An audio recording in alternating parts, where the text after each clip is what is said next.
olhamos para uma pele com manchas, acne, vermelhidão ou sinais de envelhecimento, geralmente fazemos a mesma pergunta: o que podemos fazer para melhorar isso? Mas talvez exista uma pergunta anterior: por que isso está acontecendo? E é aqui que começa a nossa investigação.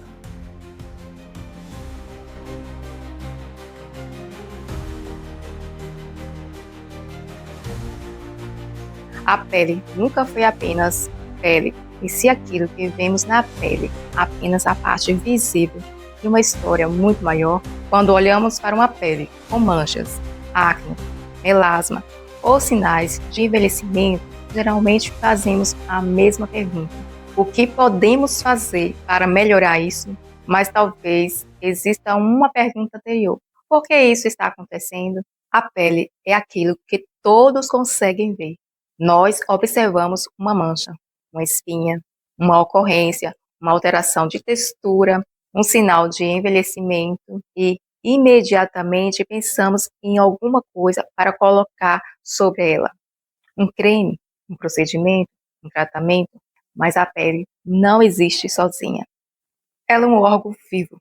Tem células, vasos sanguíneos, nervosos, sistema imunológico, microbiota e está recebendo constantemente informações do meio ambiente e do próprio organismo. Então, comecei a me perguntar: o que acontece quando deixamos de olhar para a pele como uma superfície e começamos a enxergá-la como parte de um sistema? Essa pergunta não nasceu em mim, em um laboratório.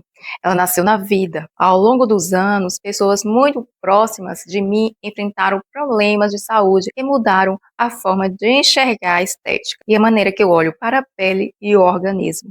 Através dos meus pais, um diagnóstico de problemas de saúde que me fez estudar, entender sobre, eu comecei a perceber que algumas das perguntas que eu fazia sobre estética eram pequenas demais. Eu queria compreender mais, não apenas a pele, uma pessoa, um procedimento. Foi então que eu comecei a estudar outras áreas: microbiota, neurociência, nutrição, fisiologia, psicologia, medicina do estilo de vida, e uma coisa que começou a ficar cada vez mais interessante: o organismo não funciona em departamentos isolados. Existe comunicação, existe sinalização, existe interação. E a ciência investigando cada vez mais essas conexões.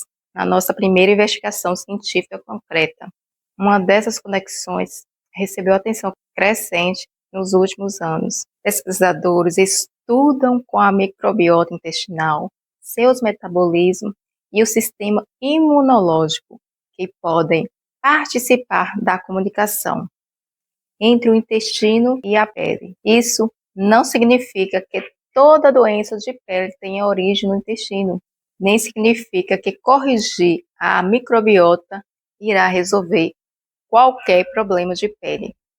Significa que existe uma relação biológica complexa que merece ser investigada. E então aparece outra pergunta: se existe comunicação entre o intestino e a pele, o que acontece entre o cérebro e a pele? O sistema nervoso possui uma relação íntima com a pele: estresse, emoções e mediadores neuroendócrinos que podem influenciar processos fisiológicos relacionados à pele. Mas, novamente, precisamos separar daquilo que ainda estamos tentando compreender. Existe uma área de investigação chamada psicodermatologia. Ela estudou justamente as relações entre fatores psicológicos e condições dermatológicas. E isso levanta uma questão fascinante: será que a pele também participa da maneira como nós sentimos? Pense como você se sente quando não gosta daquilo que vê no espelho. Pense na vergonha, pense na comparação, na ansiedade, na sensação de não considerar mais o próprio rosto. A partir daqui, a estética deixa de ser apenas estética. Existe outra pergunta que me fascina: por que algumas coisas não nos parecem bonitas, porque certos rostos atraem nossa atenção, porque simetria, proporção, familiaridade ou determinadas características podem influenciar nossa percepção. O que acontece no cérebro quando julgamos alguma coisa como bela?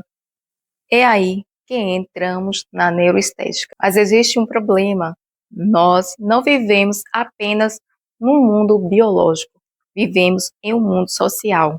Todos os dias somos expostos a rostos, filtros, procedimentos, padrões, comparações e pouco a pouco podemos começar a acreditar que existe apenas uma maneira correta de ser bonito. Mas quem decidiu isso? E o que acontece com o cérebro quando aquilo que vemos no espelho nunca parece suficiente? É por isso que o Ineskin existe, não para oferecer uma resposta simples para problemas complexos, não para dizer que tudo começa no cérebro, não para dizer que tudo começa nas emoções e muito menos para substituir a medicina. Existe algo muito mais interessante. Investigar o que a ciência já sabe. Existe algo muito mais interessante. Investigar. Nos próximos episódios, vamos entrar em lugares que normalmente não aparecem quando falamos de estética. Vamos investigar a relação entre o intestino e a pele, que o cérebro tem a ver com a aparência, com as emoções e estresse, podem participar de determinadas condições específicas, porque buscamos beleza com padrões, nossos estéticos são construídos e até aonde